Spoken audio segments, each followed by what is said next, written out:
Olá, sejam bem-vindos a mais um encontro da nossa catequese. Vamos começar a fazer a nossa oração. Inspirai, Senhor, as nossas ações, para que em vós comece, para vós termine tudo aquilo que fizermos. Por Cristo nosso Senhor. Amém. Estaremos aqui reunidos em nome do nosso Deus, que é Pai, Filho e Espírito Santo. Amém. Pessoal, olha só, então hoje nós estamos aqui, para a nossa catequese, e hoje a gente vai falar sobre futebol, tá? Então, tô aqui com a minha corneta, peguei aqui emprestar a camiseta do meu sogro, tá? Que ele, no caso, gosta lá de Portugal, então deram para ele uma camiseta aqui no caso da seleção de Portugal. E então hoje o assunto da nossa catequese é sobre futebol. Então, para a gente começar o nosso bate-papo, eu gostaria que vocês pegassem algumas coisas, tá? Então, primeiro, qual que é o seu time predileto, o seu time do coração? Depois que você veja aí qual é o seu jogador predileto, tá? Que às vezes não necessariamente precisa ser aí do mesmo time que o seu. E daí uma última pergunta, se você sabe o que é um time reserva. Tá? Então essas são as perguntas. Então qual o seu time predileto ou os seus times prediletos?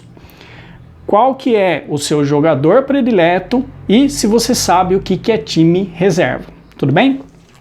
Então dá um tempinho para vocês pensarem e daí depois a gente continua. Acredito que você já deve ter voltado, então vou falar um pouquinho de mim, né? No meu caso, eu não sou lá muito chegado assim em futebol, né? Eu brinco assim que eu torço pro Corinthians, mas na verdade é mais para encher o saco da minha mãe, porque a minha mãe é palmeirense, né? Mas assim, não sei a escalação do time, não sei que campeonato está disputando, nada, sabe? Assim, para mim também ganhou, perdeu, para mim também não faz muita diferença. Eu até brinco que lá em casa eu falo assim que a Juliana é mais homem do que eu, no caso aí, para torcer por time, né? Porque às vezes assim, a Juliana, ela torce pro São Paulo. Então, às vezes, se é um jogo aí do São Paulo, às vezes ela pega e assiste futebol, e eu já não ligo muito, né? No caso, assim, para a Copa do Mundo, né? Eu acompanhei algumas Copas do Mundo, torci tudo, mas depois teve aquele negócio lá que o Brasil perdeu para a França. Eu já falei, não vale a pena perder tempo com isso. Lógico que tem gente que gosta, tem gente que adora muito, né? Gosta muito do futebol. No meu caso, assim, não ligo muito. Então, eu não tenho, assim, um time, né, predileto. No caso, jogador, se fosse para escolher um, né, eu colocaria aí, no caso, o Ronaldinho, né, um jogador aí que eu admiro bastante, né, o Falcão também, né, um outro jogador aí, né, no caso, apesar de ser, no caso, tipo futsal, mas assim, é um jogador excelente, né, que joga muito bem. E agora vamos aí, né, a essa questão aí do time reserva, né, então o que é time reserva? Nós temos aí um time, que é o que a gente chama de time principal, tá, então todo time aí você tem, no caso, alguns jogadores que são os jogadores principais, que são os melhores jogadores, e eles fazem parte aí do time principal. Mas eles têm alguns jogadores que a gente chama de jogadores reserva, que são jogadores que ficam no banco. E qual que é o objetivo desses jogadores? No caso, você ter ali um time bom, né, alguns jogadores bons, e se acontecer alguma coisa com os jogadores principais, entra em cena aí o time reserva. Então, alguns dos exemplos, né? A gente pega, por exemplo, quando às vezes aí o jogador principal de repente cometeu uma falta, né? Então ganhou aí alguns cartões amarelos ou cartão vermelho, e daí dependendo do campeonato, às vezes você não pode, no caso, eles dão um castigo, tipo, você tem que ficar em 1 ou 2 jogos, né? No caso, sem jogar. E daí, no caso, né? O que eles fazem? Eles pegam, então, no caso, nesse tempo aí que o jogador vai ficar de castigo, então daí eles pegam e colocam outro jogador, que seria, no caso, o jogador reserva. Às vezes o jogador principal sofre algum acidente, né, no caso se machuca, então aí entra, né, o jogador reserva. Ou às vezes até mesmo aí para poupar os jogadores. Então às vezes acontece muito aí em campeonato, de repente você tem um time que está super bem, está faltando de repente às vezes 2 jogos para ele ganhar, só que junto com aquele campeonato a gente tem às vezes um outro campeonato que eles também estão disputando. Então se eles colocarem o time principal para disputar aquele campeonato, vai acontecer o quê? De repente o jogador pode se machucar, né? E daí quando chegar no jogo final, que é o que realmente que eles querem, que está fácil ali no caso, né, de ganhar o campeonato, daí eles vão ter que jogar com o time reserva. Então, nesses casos, né, às vezes acontece o quê? Eles colocam, no caso, todos os jogadores aí do time reserva para jogar. Se ganhar, tudo bem. Se não ganhar, também não tem importância. Mas é uma maneira, assim, de você poupar aí o time principal, tá? Então, no caso, isso daí que seria time reserva. Mas a gente tem que gravar uma informação que é muito importante, que é o quê? Todos fazem parte do mesmo time. Então, independente se você é um jogador reserva que fica ali no banco, ou se você é o jogador principal, que é o que está em campo, você faz parte do time, né? Então, você é importante, né? Então, essa é a mensagem que eu gostaria que vocês gravassem. Muito bem, a gente já deu aí uma introdução, então agora vamos aí para a nossa leitura de hoje, tá? E a leitura de hoje, ela é retirada do Evangelho de Mateus, capítulo 15, versículo do 21 ao 28. Mateus, capítulo 15, versículo do 21 ao 28. Jesus saiu daí e foi para a região de Tiro e Sidônia. Nisso, uma mulher cananeia que morava nessa região gritou para Jesus: Senhor, filho de Davi, tem piedade de mim. Minha filha está sendo cruelmente atormentada por um demônio. Mas Jesus nem lhe deu resposta. Então, os discípulos se aproximaram e pediram: mande embora esta mulher, porque ela vem gritando atrás de nós. Jesus respondeu: eu fui mandado somente para as ovelhas perdidas do povo de Israel. Mas a mulher, aproximando-se, ajoelhou-se diante de Jesus e começou a implorar: Senhor, ajuda-me. Jesus lhe disse: não está certo tirar o pão dos filhos e jogá-lo aos cachorrinhos.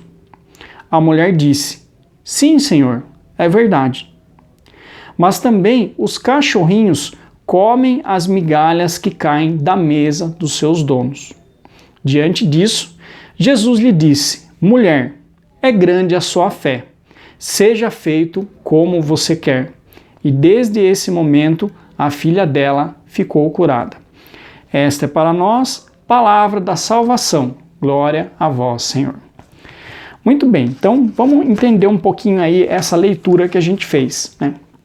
Então, nessa leitura, a gente viu aí, né, que tinha uma mulher, que a filha dela estava sendo atormentada por um demônio, e essa mulher foi até Jesus, mas aí na Bíblia, né, fala que a mulher ela era cananeia, então ela não era uma mulher judia, tá?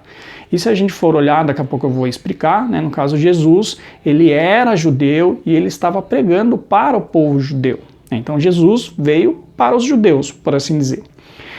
E né, a mulher fica ali insistindo, né, e tem uma hora que Jesus fala essa palavra para ela, né, uma palavra um tanto meio estranha, né, que Jesus fala assim, né, olha, não é certo tirar o pão dos filhos e jogar para os cachorrinhos. E daí a mulher fala, sim, mas até mesmo os cachorrinhos comem das migalhas que caem da mesa dos seus donos. E daí Jesus pega e fala, grande é a sua fé, seja feita a sua vontade. Então vamos procurar entender um pouquinho, né, isso daí que a gente viu. Se você tem cachorro na sua casa, né, às vezes a gente tem alguns tipos de pessoa que colocam um cachorro, no caso, para ficar para fora da casa, né? Então eu tinha cachorro na minha casa, então minha mãe não deixava o cachorro entrar dentro de casa. Então ele vinha ali até a porta da cozinha, né? Ficava ali na porta da cozinha, mas né, se colocasse a patinha para dentro, minha mãe, opa, fora, né? Então o cachorro sempre ficava para fora da casa, né? Mas tem algumas pessoas que às vezes têm costume de deixar o cachorro livre, o cachorro pode entrar dentro de casa, né? E se você tem um cachorro que ele entra na sua casa, mesmo que você dê ração pro cachorro, a hora que você vai comer, o que acontece? O cachorro fica ali, né, olhando pra sua cara, porque ele quer comer. Então, viu, você vai dar esse negócio pra mim? Eu quero comer esse negócio, né? Dá isso daí pra mim, né? Você não vai dar um pedaço pra mim? Né? E o cachorro fica naquele desespero, assim, né? Tipo, dá pra mim, né? Eu quero isso daí. Então, a gente tem essa situação. E daí, o que geralmente a gente faz, né? A gente pega, às vezes, tipo, se o cachorro tá ali, né? Às vezes pega, de repente, por exemplo, você tem uma carne aí que tem muita gordura, às vezes, de repente, que nem eu não gosto de carne muito gordurosa. Então, às vezes você pega um pedacinho ali, joga pro cachorro, né, ou alguma comida ali, no caso que sobrou, às vezes você dá um pedacinho, né. Falando do meu sogro, né, o pai da Ju, ele chegou a dar até cerveja pro cachorro, né, então eu lembro que na época, né, que ele era né, tava bem de saúde. Então a gente tinha aqui uns pincher, né, e às vezes o cachorro ficava olhando pra cara dele, então ele pegava, ia tomar cerveja, ele pegava uma colherada e dava lá pra cachorra. E daí a gente falou, mas por que você tá fazendo isso? Vai dar cerveja pro cachorro? E ele falou, ai, coitadinha, tá olhando pra minha cara, ela tá querendo, né. Então assim, era uma coisa que ele fazia.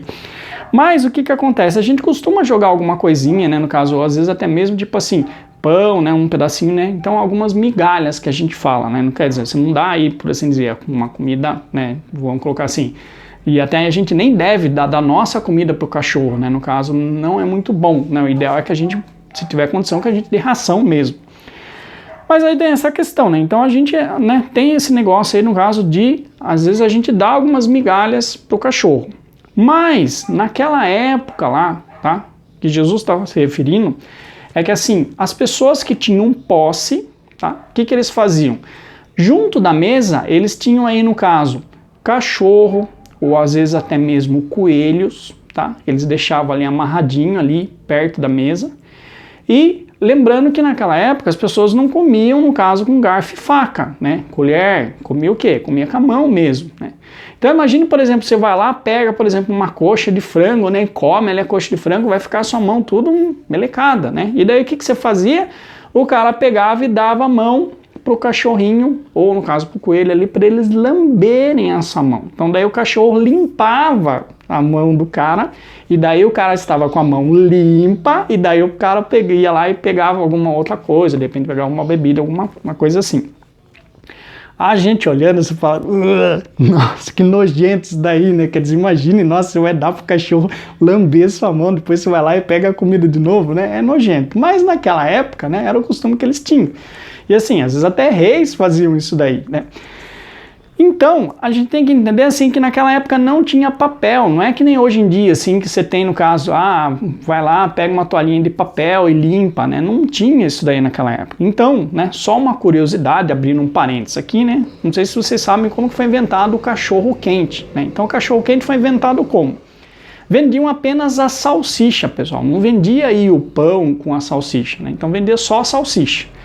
E as pessoas iam, né, no caso, pegavam a salsicha lá e comia. Só que algumas pessoas, no caso, como tinha molho, né, essa coisa, então às vezes ia pegar, daí você ficava com a mão suja. Então o que o cara que vendia salsicha fazia? Ele dava uma luva, então a pessoa colocava uma luva para ela poder segurar a salsicha e comer. Só que algumas pessoas, às vezes, estavam de passagem, então ela passava ali, vê uma salsicha para mim, o cara emprestava a luva, só que o cara falou, eu preciso ir, mas depois eu te devolvo. E o cara falou, não, tudo bem, né, eu já tinha vendido a salsicha, e daí o cara pegava e ia com a luva embora, só que às vezes tinha pessoas que não devolviam a luva, então o cara tinha muito prejuízo, né, no caso, porque ele ficava emprestando luva e as pessoas iam lá. Daí ele teve uma ideia, porque na época, né, pão era muito barato. E daí, né, ele pensou assim, nossa, como o pão é barato, o que eu vou fazer? Eu vou pegar, cortar o pão no meio, vou colocar a salsicha junto com o pão, porque a intenção dele não era que a pessoa comesse o pão, a intenção dele era simplesmente você usar o pão para você poder segurar a salsicha e ir comendo a salsicha, e quando você terminasse de comer a salsicha, joga o pão fora. A ideia dele era essa. Mas a partir desse ponto, as pessoas começaram a perceber que era gostoso, né? No caso, você comer o pão junto com a salsicha. E depois, né, a gente foi aí incrementando, né? E apenas mais uma curiosidade, né? Sabem qual é o país que tem o melhor cachorro-quente do mundo? Somos nós, né? O Brasil aí tem a fama de ser, né, aí o melhor cachorro-quente. Tanto que se a gente olha, por exemplo, o cachorro-quente americano, né?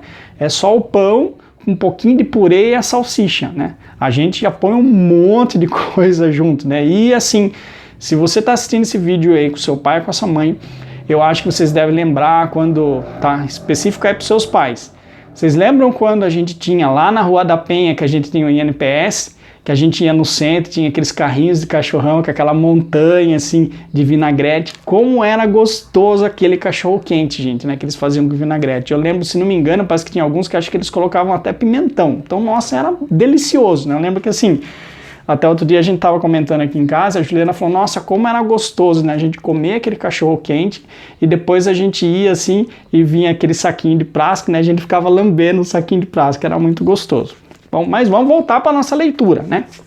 Então, naquela época, né, como falei, não tinha nessa questão aí de, vamos colocar assim, de papel, né? Então, por isso que tem essa questão do cachorrinho. E daí a gente pega uma coisa aí que é interessante, né? Que essa palavra o quê, né?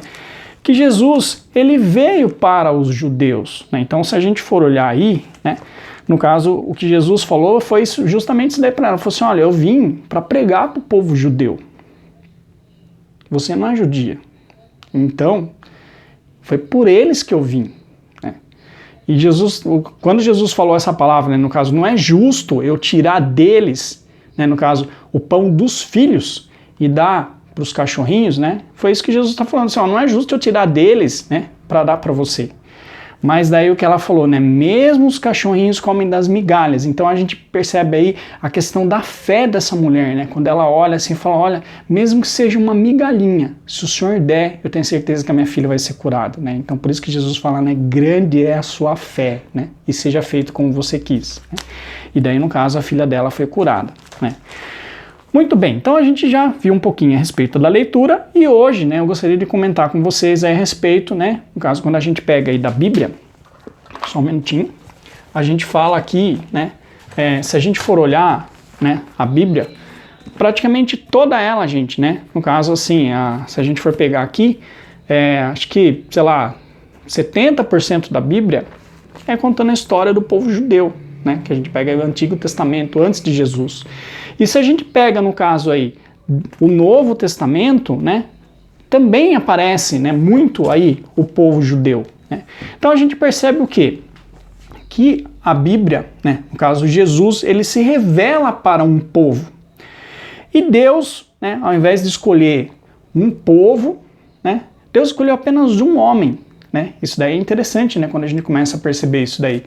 Porque se a gente for ver aí no caso, mesmo na Bíblia tem reinos maravilhosos, né, reinos muito grandes. Então a gente pega aí o Império da Babilônia, né, os romanos, né, são povos aí que foram muito poderosos, cresceram muito, mas, né, os egípcios, mas Deus foi e escolheu quem? Deus chamou um homem. Então Deus chamou um homem chamado Abraão, né? E esse homem chamado Abraão, né, Deus fez uma promessa para ele. Então se a gente olha, né, muito resumidamente, né, Abraão ele já era um homem de idade, né, ele já era velho, a mulher dele também era velha, eles não tinham filhos, e Deus aparece para ele e fala assim, eu vou fazer um trato com você, né? Sai da onde você está e vai para a terra que eu te indicar. E Abraão acredita, né, nessa promessa de Deus, e Abraão sai, mesmo ele sendo velho, né? Ele, a mulher dele, eles vão, né, para a terra que Deus indica, e lá Deus faz uma promessa para ele, né? E a promessa que Deus faz para Abraão, Deus fala assim, ó, a sua descendência vai ser tão numerosa quanto as estrelas do céu e tão numerosa quanto os grãos de areia da praia. Então se a gente for pensar, nossa, quantas estrelas tem? Não dá nem para contar, né? E quantas, no caso aí, grãozinhos tem lá? Também não dá para contar, é muita coisa, né? E se a gente acompanha daí, no caso, a história, né? A gente vê que Abraão, ele teve um filho. Daí você fala, nossa, Deus foi meio michuruca, né? Porque Deus pegou e falou que ia ser tão grande assim, nossa, como as estrelas do céu, e o cara só teve um filho. Só que a gente não pode esquecer, né, que Deus está falando de descendência. E quando a gente fala a palavra descendência, não é simplesmente filho, mas também neto, bisneto, tataraneto e aí por diante. Tá? Então, se você somar toda a descendência de Abraão, é isso que Deus está falando. Vai ser tão numerosa quanto as estrelas do céu e as areias da praia. E daí, né, Abraão, ele tem um único filho, que é Isaac. E Isaac, por sua vez, ele tem dois filhos. Ele tem um filho chamado Jacó e um filho chamado Esaú. Jacó, né, no caso, na Bíblia, ele depois tem um momento ali que muda o nome dele. Então ele passa a se chamar Israel. E daí você fala, nossa, Israel, esse nome é estranho. Nossa, a gente tem um país chamado Israel. Né? Então é por causa desse personagem, né, de Jacó. Lógico que quando a gente ouve esse nome, né, Jacó, você fala, nossa, que nominho mais feinho, né? Mas a gente não pode esquecer o seguinte, né, que no caso lá, pro judeu, J tem som de I. Então, Jacó e Jacó, Tiago. Então o nome Tiago vem de Jacó, né? E daí a gente pega o quê? O Jacó, né, que depois mudou o nome dele aí para Israel, ele teve 12 filhos. Então, pô, já foi um salto, né? Já foram bastante, aí 12 filhos. E se a gente for ver, né, esses 12 filhos do Jacó, né, também chamado Israel, depois eles deram origem ao que a gente chama as 12 tribos de Israel. E se a gente olhar, quando Jesus chama os discípulos, quantos discípulos Jesus chama? 12 também, né? Então Jesus chama aí 12 discípulos. E se a gente pega uma outra passagem que a gente tem na Bíblia, né? Surgiu um grande sinal no céu, uma mulher coroada. Surgiu um grande sinal no céu, uma mulher revestida de sol, com a lua debaixo de seus pés e na cabeça uma coroa de 12 estrelas. Né? Por que 12 estrelas? Porque aí lembra dos 12 apóstolos e também das 12 tribos de Israel. Então é interessante que quando a gente pega a questão de números, né, a gente vê que repete bastante na Bíblia. Né? E daí vamos fazer só umas continhas aqui básicas, tá? Eu já estou dando resultado, então vocês não vão precisar contar. Mas assim, se a gente for pegar aí no caso os 12 filhos de Jacó, tá? Se cada um deles tiveram 5 filhos, então a gente tem 12 vezes 5 já dá 60, né? Bastante. Se cada um desses 60 tivesse aí, cada um deles tiver mais 5 filhos, a gente já está falando de 300. Se cada um desses 300 tivesse 5 filhos, a gente está falando de 1.500. Esses 1.500, se tiver 5 filhos, vai para 7.500. Esses 7.500 vezes 5 filhos, 37.500. Então, vocês veem que se a gente for considerar apenas 5, né, no caso daquela pessoa aí ter 5 filhos, você vê que olha como que vai aumentando, né? E no caso, quando a gente pega aí para o judeu, né, para o povo judeu, é muito importante essa questão da descendência, né? Então, a gente vê, né, essa questão aí que os judeus até hoje, eles sabem, por exemplo, eu sou filho de José, eu sou filho de Ruben, né? Então eles sabem de qual tribo eles são descendentes. Então a gente percebe no caso que a Bíblia, ela conta a história do povo judeu, só que juntamente com isso, né, ela mostra aí como que Deus vai se revelando para esse povo, né? E a gente percebe aí como que Deus caminha com o povo, né? Então Deus, mais para frente, aí, no momento oportuno, né, quando a gente teve aí a questão da história de Moisés, Deus daí faz uma promessa para o povo. Então a gente pega, no caso aí, Abraão, Isaac, Jacó, é o que a gente chama aí dos patriarcas, né? Então, às vezes é comum a gente ver esse termo na Bíblia, né? Ao Deus de nossos pais, o Deus de Abraão, o Deus de Isaac, o Deus de Jacó. Então, para mostrar que lá para trás, Deus fez uma promessa para eles e essa promessa veio vindo até os dias de hoje, tá? Então, o povo judeu, né, no caso aí com Moisés, né, Deus dá aí as tábuas da lei e Deus faz aí uma aliança com o povo. Lembra que eu falei para vocês, né, no encontro da semana passada, né, no Antigo Testamento, Novo Testamento, Nova Aliança, Antiga Aliança. Então, com Moisés a gente tem o que a gente chama de uma aliança, né, que Deus faz. E daí o povo judeu, então, ele é o povo da promessa, ele é o povo escolhido, é o povo que caminhou com Deus, tá? Só que se a gente olha a Bíblia, tá? Vou dar um resuminho da Bíblia para vocês, tá?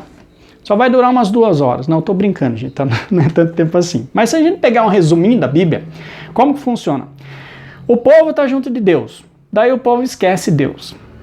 Daí acontece uma desgraça, tá? Por exemplo, vem um outro reino lá e começa a brigar com eles e eles viram escravos. Daí começa tudo, ai, por favor, nos ajuda, Senhor. Daí eles vão lá, lembra de Deus e pede perdão. Daí Deus ouve e Deus vem em auxílio do povo. Daí o povo, que beleza, estamos juntos de Deus. Passa um tempo, o que acontece?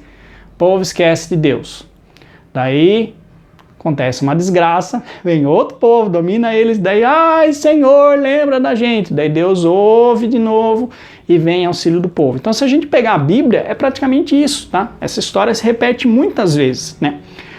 Lógico que hoje em dia a gente é diferente, né? A gente não esquece de Deus, né? Imagine que eu vou esquecer de Deus, né? Você acha que eu vou deixar de rezar o meu terço para ficar vendo série na Netflix? Não! Você acha que eu vou pegar, esquecer de Deus, né? Esquecer de Nossa Senhora, vou pegar e ficar mexendo no Facebook, no WhatsApp? Não, isso daí não acontece, gente, né? Naquela época o povo era assim, hoje em dia a gente é fiel a Deus, a gente não esquece de Deus, né?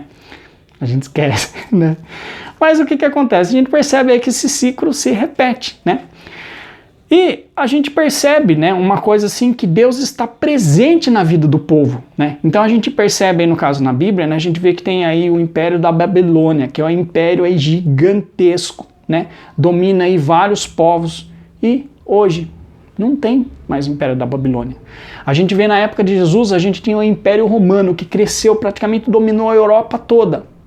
Não tem mais o Império Romano. E o povo judeu, né, que sempre foi escravo de outros povos, né, permaneceu até hoje.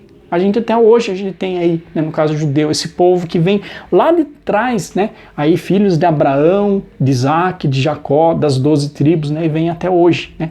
E a gente percebe, né, até mesmo se a gente for pegar aí recentemente na história, né, a gente tem até mesmo aí a famosa Segunda Guerra Mundial, né, foi aí, diria, uma das últimas perseguições aí que a gente teve, né, das grandes perseguições aí que a gente teve aí ao povo judeu. Então, só para contar uma história para vocês, né, rapidinho, eu lembro que uma vez eu estava lendo um livro e um cara estava falando assim que ele era um rabino, né, então no caso ele era um judeu, né, rabino seria quase como se fosse um padre pra gente, tá? E no caso, ele começou a perceber que estavam começando a pegar as coisas dos judeus lá na Alemanha, que estavam começando a aprender alguns judeus, estavam começando a mandar os judeus, né, para um negócio lá que ele chamava de gueto, né, então no caso, mandar lá para um bairro lá afastado.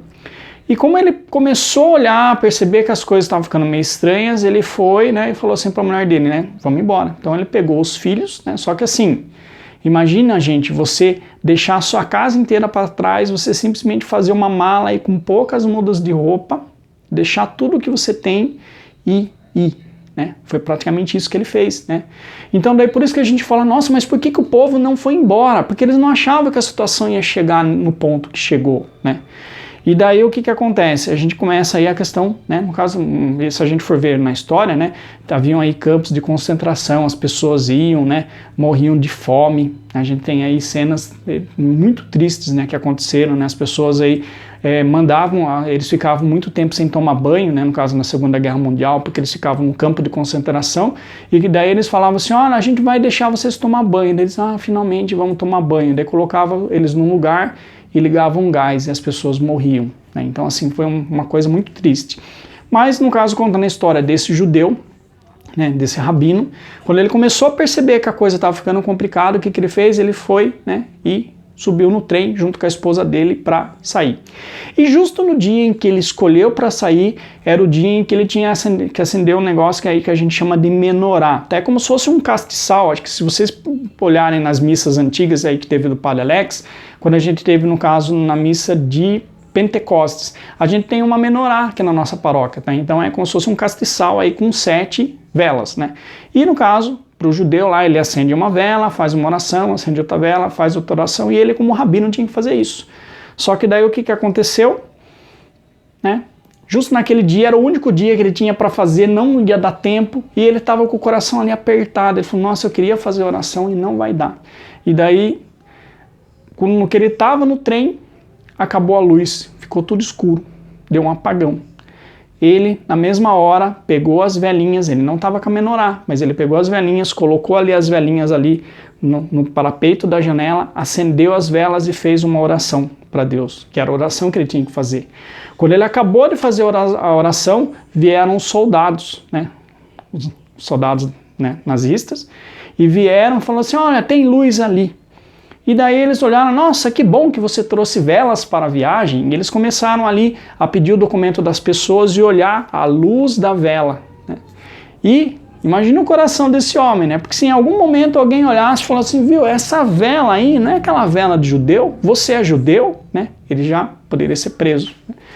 Mas passou um tempo, a luz voltou, os soldados agradeceram a ele porque ele trouxe velas para a viagem e né, continuaram fazendo o serviço, e quando o trem já estava, né, fora aí da Alemanha, né, o trem já estava, no caso, né, aí em movimento, ele olhou para a esposa dele e falou, lembre-se desse dia, porque hoje nós presenciamos um milagre. Então assim, a gente percebe quanto que Deus, né, no caso, ele estava presente junto com o povo. E apesar de muitas pessoas terem morrido, muitas pessoas terem sofrido, né, muitas pessoas sobreviveram com a graça de Deus, né? Então a gente percebe aí, né, esse carinho que Deus tem, né, pelo povo judeu. Então lembrando, né, mais uma vez, Jesus era judeu, né? Se a gente pega aí José, pai de Jesus, ele era judeu, Maria era judia, né? Os apóstolos ali, eles eram judeus também, né? E a gente pega no caso, então, Jesus, ele é judeu e Jesus, ele é descendente do rei Davi, né? Que foi aí, por assim dizer, o segundo rei, né? Por isso que a gente fala que Jesus é rei, porque Jesus é descendente do rei Davi. E se você é filho do rei, né? Ou descendente do rei, né? Você também é rei. A ideia, vamos colocar assim, a ideia básica é mais ou menos essa. Então, na plenitude dos tempos, né, ou seja, no tempo, né, aí de Deus, né, Deus envia Jesus, né, e Jesus, ele complementa tudo, né. Então, Jesus, ele é o rei prometido, porque tinha, né, no povo judeu lá, né, alguns profetas, eles tinham falado assim, olha, nós tivemos reis que não olharam para o povo, mas Deus vai enviar para a gente um grande rei, Deus vai enviar para a gente um Messias, né, um líder que vai guiar o nosso povo. E Jesus é esse rei, esse Messias. Só que os judeus, né, apesar deles serem o povo escolhido, né, esse povo aí que Deus foi lá, escolheu, que Deus caminhou, né, que Deus protegeu, eles não aceitaram Jesus. E daí, se a gente olhar, né, a questão aqui do time de futebol, né, é como se o time principal não quisesse jogar. Vocês estão entendendo? E daí o que acontece? O time principal não quer jogar. Eles não estão aceitando o técnico, que é Jesus, por assim dizer. E daí o que aconteceu? O técnico falou assim, vocês não querem jogar? Então beleza, vem o time reserva. Então quem que é o time reserva? O time reserva somos nós. Então todo mundo que não é judeu, tá?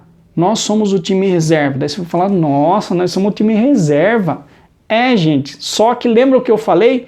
Se você é do time principal ou se você é do time reserva, você é do mesmo time, nós estamos no mesmo time, tá? Então, as promessas que Deus fez lá para trás para os judeus, elas valem para a gente também. Então, assim como Deus protegeu os judeus, Deus nos protege. E se a gente olhar na história da nossa igreja, né, a gente percebe como que Deus caminha com o povo. Só que a gente não pode esquecer que Deus é o mesmo. Então, mesmo Deus de Abraão, mesmo Deus de Isaac, mesmo Deus de Jacó, mesmo Deus dos profetas que aparecem na nossa Bíblia, tá? Que se revelou aí para o povo judeu, é o mesmo Deus que a gente acredita. Então, né? Por isso que a gente ouve falar, né, essa coisa que eu falei, né, o Deus de nossos pais, tá? E eu gostaria de apresentar para vocês aí, falar um pouquinho agora, né, a respeito de uma árvore, acho que para complementar um pouquinho, para ficar mais fácil. Então, eu vou mostrar um desenho para vocês, tá? Então, vamos ver se a gente consegue visualizar o desenho aqui, ó. Então, eu fiz um desenho, não dá muito bem feito, tá?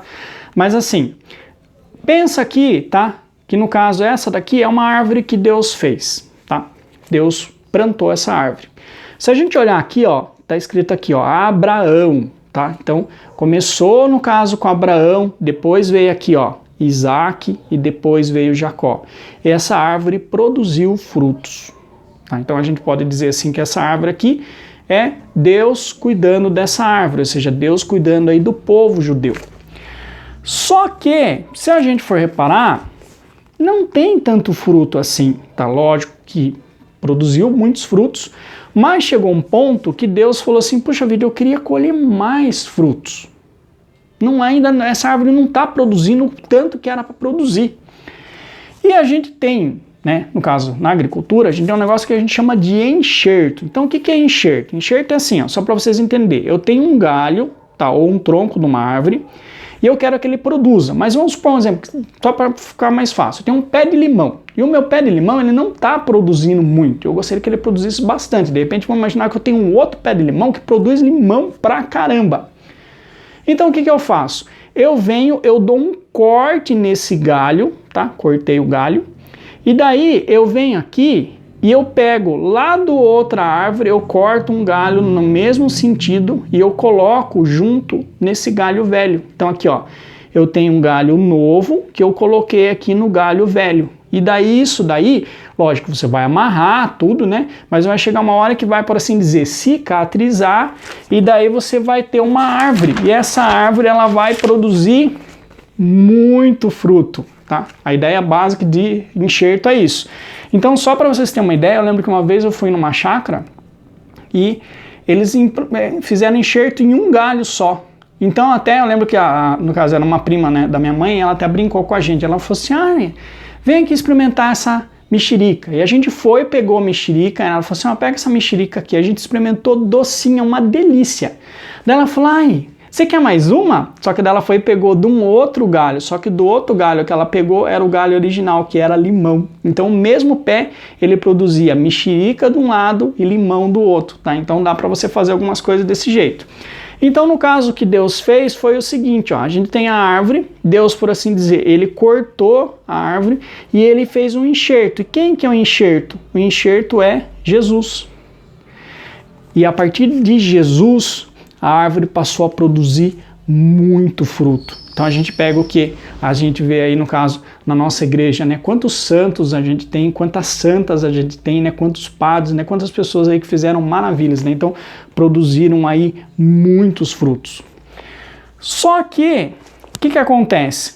A gente não pode esquecer, porque assim, imagine por exemplo que eu estou vendo a árvore de frente, tá? Só que se eu pegar e olhar a parte de trás da árvore, tá? Então o que aconteceu foi justamente isso daqui, ó. Ainda tem um galho, gente, ó, que no caso aqui é da árvore antiga, no caso aqui, que é dos judeus. Então a gente tem ainda um galho, tá?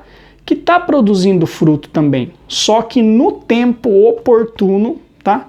Eles vão perceber que na verdade toda a árvore é de Deus. Ou seja, o povo judeu, eles também são filhos da promessa. A promessa que Deus fez para eles ainda vale, né? Então, a gente costuma falar assim que em algum momento da história, tá? O que vai acontecer? Deus não se esqueceu do povo judeu. Então, algum dia eles vão perceber que Deus, né, que Jesus é o Messias, que Jesus é esse rei prometido, né, que já veio, mas que eles não aceitaram, que já veio, mas eles não reconheceram, que já veio, mas eles ainda não amam. Né? E Jesus é esse rei verdadeiro, esse Deus verdadeiro, que já veio, mas eles não aceitaram. E por isso, nós do time reserva estamos aqui firmes e fortes, com a graça de Deus, né, jogando até o dia em que eles também percebam e eles também venham jogar junto com a gente. Então, resumindo, Deus é um só e Deus é o mesmo. Então, o mesmo Deus, tá? Lá dos judeus, é o mesmo Deus que a gente acredita. E a árvore, a gente pode pensar nela como o mundo, né? E de quem que é a árvore? De quem que é o mundo? É de Deus. Então, Deus cuida das coisas. Muito bem, né? A gente agora vamos pegar uma música, tá? Pra gente aí refletir um pouquinho. Só um minutinho aqui, deixa eu dar uma pausa. Eu fico tentando compreender o que nos teus olhos pude ver. Aquela mulher na multidão que já condenada acreditou que ainda havia o que fazer, que ainda restara algum valor. E ao se prender em teu olhar, por certo haveria de vencer. E assim fizeste a vida retornar aos olhos dela, e quem antes condenava se percebe pecador. Teu amor desconcertante, força que conserta o mundo. Eu confesso não saber compreender. Sou humano demais para compreender, humano demais para entender este jeito que escolhestes de amar quem não merece.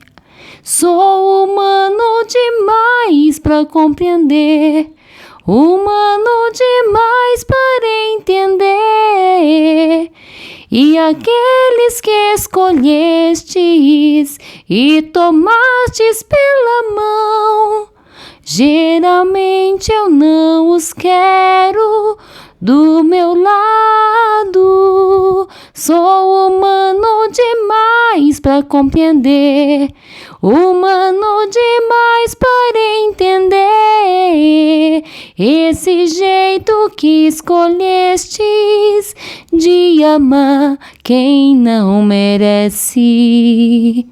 Sou humano demais para compreender, humano demais para entender que aqueles que escolheste e tomastes pela mão, geralmente eu não os quero do meu lado.